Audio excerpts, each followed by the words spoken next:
Hey there, YouTube, it's Petey Two Finger, and I just ran into a phenomenon did not know existed. It's called battery polarity reversal. It happened to us with a Sunbeam brand alkaline AA battery that was in this amplifier, and I turned this thing on, and the USB lamp started flashing. And it did not pass signal. I've never seen that happen before with this amp. So I shut it off and I applied power because I have a 9-volt tap here. I have this USB step-up transformer. It says 9-volt on it because 5 volts goes in via USB and 9 volts comes out. This is one of the handiest things. Although when you purchase these, they have a short cord. The cord's only this long, and they are not the proper polarity, meaning positive ground. I deal with positive ground 9-volt stuff all day and every day. That's what we work with here because I'm a guitar player, and typically guitar pedals operate on a positive ground 9-volt platform. That's just called Boss standard. So I turned the amp on and it's acting goofy, and I thought, well, maybe that's what it does when the batteries are low. So I plugged my power adapter in, and then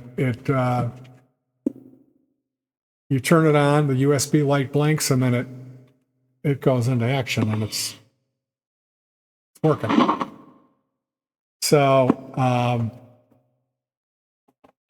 I realized that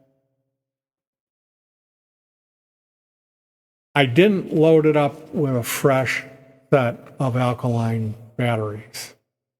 We have what's called a battery daddy, which is a battery caddy. And it's basically a plastic briefcase. It's about this big, and you can fill it up with AA, AAA, and 9-volt batteries.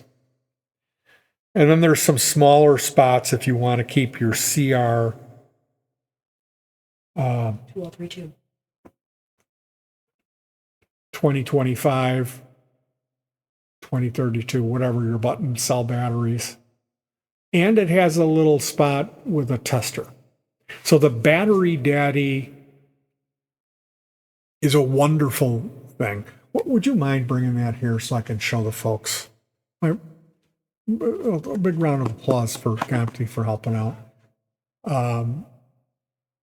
I have never heard of this. Like I said, I got this little IK Multimedia iRig amp because from my understanding was that you could load up on a phone and have all this amp modeling and all these different sounds.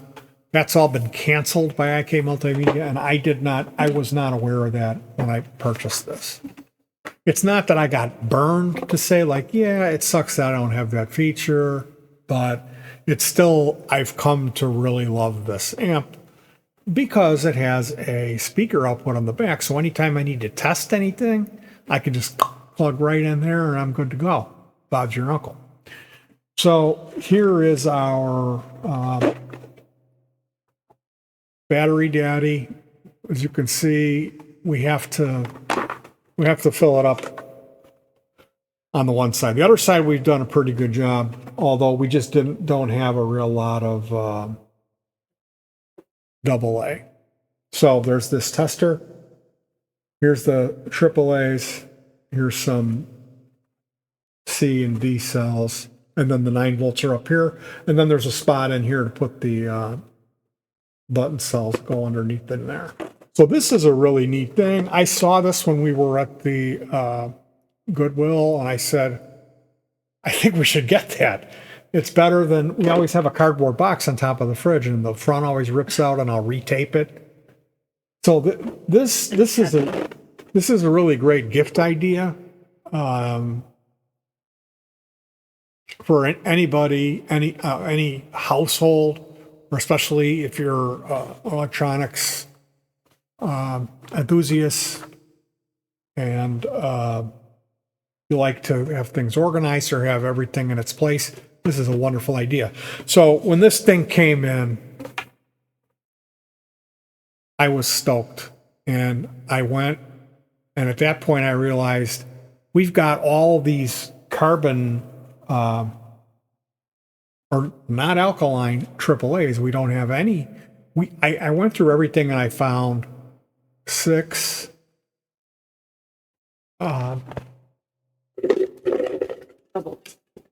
alkaline AA's.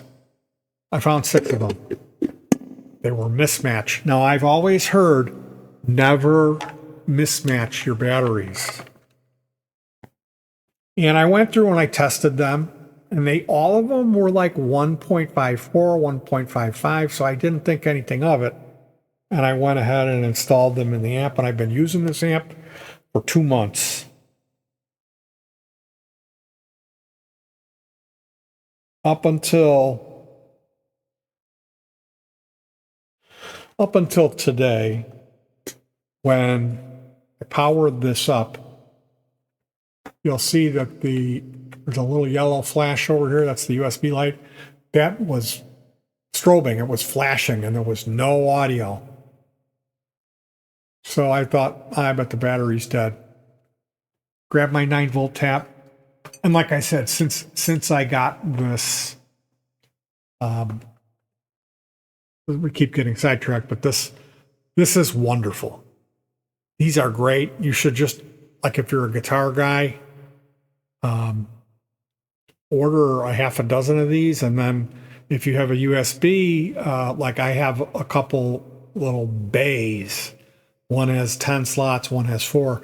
This 10-slot bay right in front of me at arm's length, and this is just always plugged into it. That way, anytime I need 9-volt negative polarity, it's right here. This thing was strobing. I plugged in my power, and then it came right on.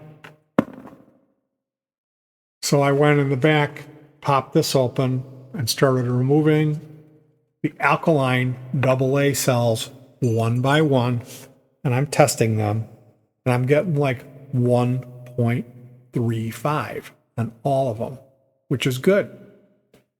Until I got to this Sunbeam. This one was reading 1.1 volt reverse polarity, and I have never run into that.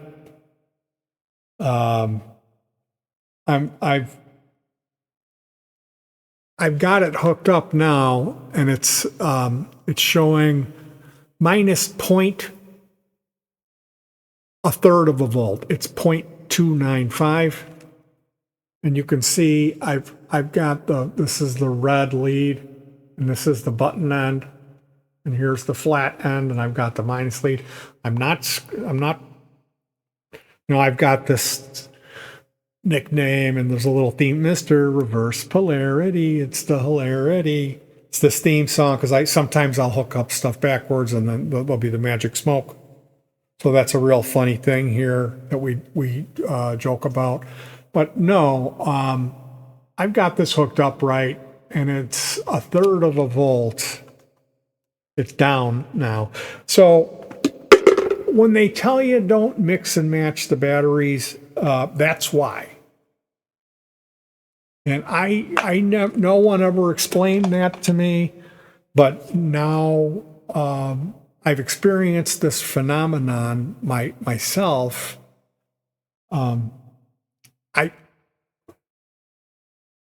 What other YouTube channel are you going to find where the guy sits you down and explains in detail what actually happens when you mix and match AA batteries? So you might as well just hit the subscribe, hit the bell icon, or whatever they say, hey guys, I need you to smash the like button, doing that thing that people do.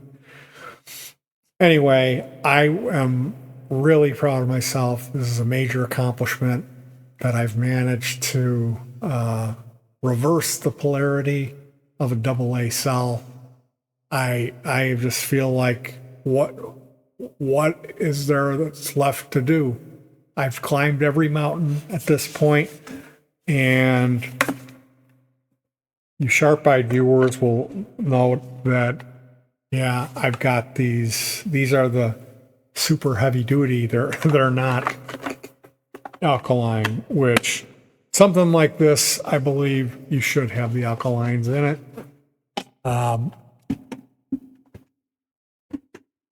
And when we end up getting over to the dollar store, I will rectify that. I will. I'm curious to see how long will it last me if I put a set in there. Can I get like a year out of it of moderate usage? I'm not playing that to like sit down and play it. I'm using it for testing purposes, because as far as like an amp goes for sitting down and playing, I can hit this switch.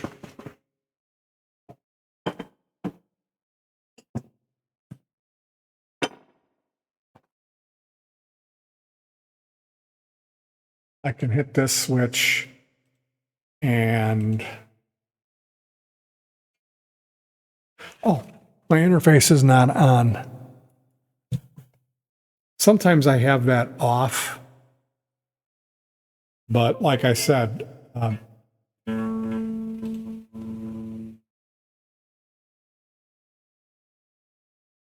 as far as playing the guitar,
that's basically all I need to do if I want to play the guitar. And I've got a second amplifier to make the stereo pair on the opposite side. So there's two little amps. I do have to get up to turn the second one on, but typically it's one click. I've got this little clicker, and then I can pick up that guitar and play it. Sometimes I may, depending on what I was doing. If I was using the interface and going into the computer, I would have that monitor off if I would be monitoring with headphones. So you never know. Sometimes you do have to turn the amp on, because I've got the amp defeated for headphone purposes. But like I said, I don't really use the iRig. Right now, I'm not using it, and I've got a Positive Grid Spark Mini coming. This really popular mini amp, people are saying it's the best mini amp ever made. And one of these things showed up on the auction site, and they didn't have it categorized with the guitar accessories or guitar amplifiers. There's an actual page for guitar amps. They had it listed with the home speakers, so nobody noticed or not as many guitar players noticed. And it sat at $8.99 all week without idiots bidding on it. People bid on this stuff 6 days out. It's like they put the stuff up for next to nothing. And then these idiots bid and fight each other over it. Like, what are you doing? There's constantly, the same stuff is constantly being cycled through this organization. Don't bid unless you're really wanting to buy it. It's the idiots on these sites that are, there's a Stratocaster or a Squire for $9.99, and people 6 days out, I'm going to bid on it, and then pretty soon it's $90. And then of course they're charging you, $47 to ship it. So it's like, why would I would just get a new Squire at that point. So I'm not a big fan of the auction site. I've been using it for years now, for a few years, and it seems like the cat's out of the bag with it now. Like anything cool, there's just people are just rabidly bidding on it. And I also see how people, it seems to me, guys are just getting high and bidding on stuff and then forgetting about it. I go, man, I never win any of that stuff. Yeah, well, but you sure do make a lot of money for this corporation. Like the last bastion, the last place where you might be able to get a good deal. Anyway,